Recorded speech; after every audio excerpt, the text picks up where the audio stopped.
Hvad synes du om showet til aften? Det var helt vildt. Det var mindblowing. Ja. Sådan der. Det giver ikke nogen mening. 1, 2, 3. Ja, der kom lidt på smilbåden. 0, 1, 2. Først sige, det er 2.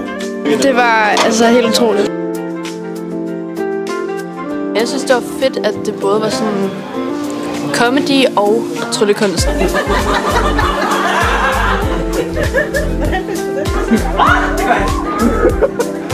Det var meget mindblowing.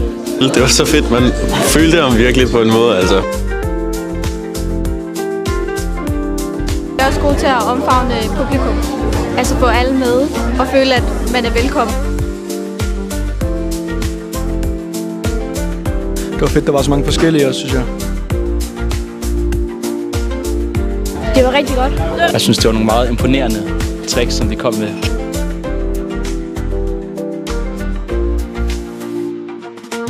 Det fatter jeg ikke en brik af. Jeg synes, nogle gange kan man regne det lidt ud, men jeg synes, det er sindssygt. Jeg synes, det er virkelig imponerende. Og det er sjovt at se det live.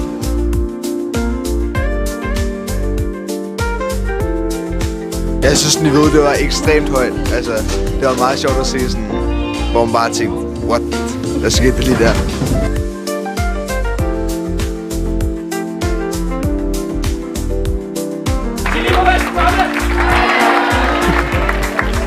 Det er kommet til endnu et arrangement. Ja. Ja, bestemt. Man kunne ikke være sådan, jeg har fattet den. Fordi det giver bare ikke mening. Nej, det giver ikke mening. Og slutningen, det var også helt sindssygt.